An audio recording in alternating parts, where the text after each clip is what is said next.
online shopping.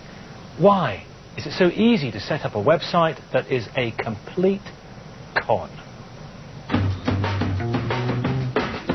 In a high street shop, you can see what you're buying and who you're buying it from. But 36 million of us don't always do our shopping face to face. We do it on the internet, and shopping there is a very different business altogether.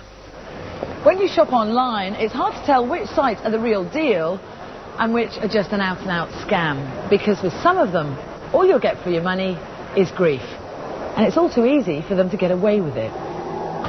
Industry expert Tom Ilube says it's a problem that's getting worse. Setting up a scam website is like the 21st century perfect crime. You can set it up without any bricks and mortar, without any goods, and you can be anywhere in the world, you can pretend to be anyone, and when you've done what you want to do, you can disappear and nobody would ever find you.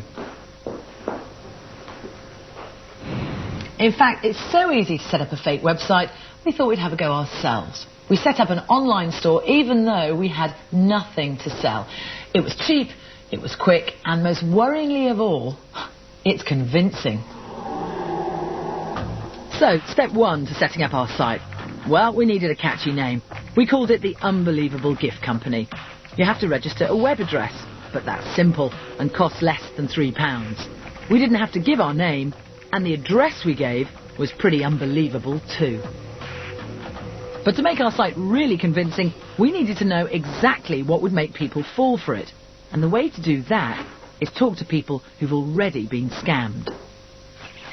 Micah Lane, for one. He bought 2 flat-screen TVs from a website called musthave100.co.uk. They cost him £1,300, but his TVs never arrived. And now whoever was behind the company has disappeared. I felt really foolish. I'd been conned into such an easy scam. The website looked very professionally laid out. It looked like they spent a lot of time and effort in actually developing the site. The imagery was very clear, the descriptions of the goods was very accurate, and it just made you think that this was a very professional, large company. So the next step for us, to make sure our site looked the part. But you don't need to be an internet whiz for that. Anyone can just download a template site for around £30. And getting a snazzy logo is simple too. One like ours would cost around £20. People told us that a slick-looking site was one of the 2 main reasons they fell for an online scam. And the other? Well, that's obvious. The prices are just too good to resist. Desperate for some fashionable winter footwear, Amy Craig set her heart on a pair of Ugg boots. But they're not cheap, so she shopped around and bought them from a site called uggfootweardirect.com. The main reason I went with that particular website was because I looked at all the others and they were the cheapest. It just looked like a professional website. Amy paid £99, but her boots never arrived, and that site's now vanished, taking dozens of other people's money too. Clearly Ugg boots are in demand, so we needed to sell them on our website. We also pretended we stocked other must-haves, like the Nintendo Wii and the new iPod Touch. We checked prices around the internet, and we made sure that ours were a little bit cheaper. It was almost time to open up shop, but first we wanted to find out the simplest way to make our customers part with their cash. And from what people told us, that was PayPal, the online payment system. Watchdog viewers said when they saw their logo, it made them think the site was genuine. I assumed that PayPal would have checked out the company, checked they were actually genuine, and they weren't fraudulent, so they wouldn't be scamming lots of people. And I just assumed that PayPal would have done that for their customers. But they don't. While PayPal will make sure your money is transmitted safely, it doesn't necessarily mean they've checked out the person that you're sending your cash to. Many fraudsters setting up scam websites, if they want to take payment, will use a payment mechanism like PayPal rather than a bank, because the banks will tend to do a lot more checking in order to determine that you are who you say you are. It was finally time to launch our website on the unsuspecting public. And this is it. Unbelievable gifts at unbelievable prices. Everything from the hottest gadgets to Easter eggs. And we even threw in free delivery. Don't worry, we were never actually going to take people's money, but anyone placing an order wouldn't know that. As far as they were concerned, this site was for real.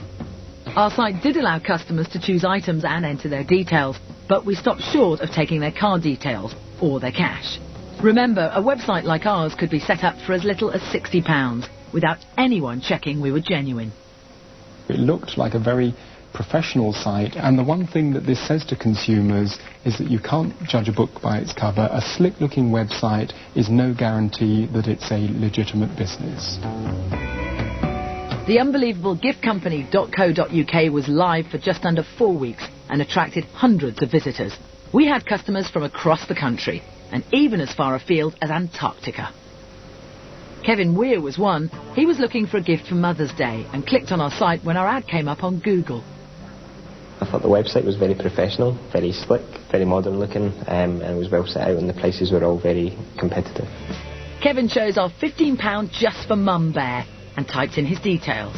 But instead of receiving his gift, he got a call from Watchdog.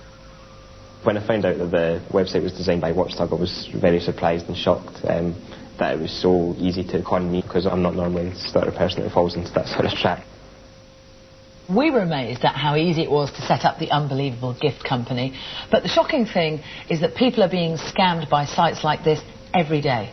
And the really unbelievable thing is that no one's doing enough to stop it. And it's not just us who think so.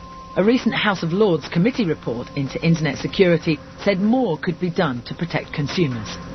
It's quite wrong that you can go on the internet and retail in this manner. Retailing websites should be regulated. That would enable the customer then to check that it's a legitimate website before they purchase anything from it. But the government rejected many of the report's recommendations.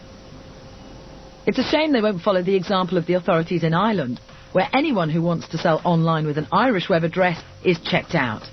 So if we'd tried to set up the unbelievable gift company there, it would never have got off the ground. When you're online, seeing is not necessarily believing, because behind that glossy website could be somebody just waiting to rip you off. And they can, because there's no one out there to protect you. Well, the unbelievable gift company is still online, so you can check it out and see if you'd have been taken in. We were careful not to reveal exactly how to set up a fake site, but of course there are already plenty out there. The Home Office has told us they do take this problem seriously, and they're deciding how best to tackle it. They're considering actually at the moment setting up a special e-crime unit. Meanwhile, PayPal say they have one of the world's leading fraud prevention systems and, as a result, a very low loss rate of around 1/3%. They work closely with police around the world, they say, leading to a number of arrests, and they're confident their checks would have stopped us getting far if we'd actually tried to take money on our site. Yeah, well, we've put together some advice on how to shop safely online. You can find it on our website, bbc.co.uk/watchdog. From tomorrow, I say tomorrow because some people on the team are having an Easter break. Yeah, we thought they deserved just at least a few hours off. Now, we've had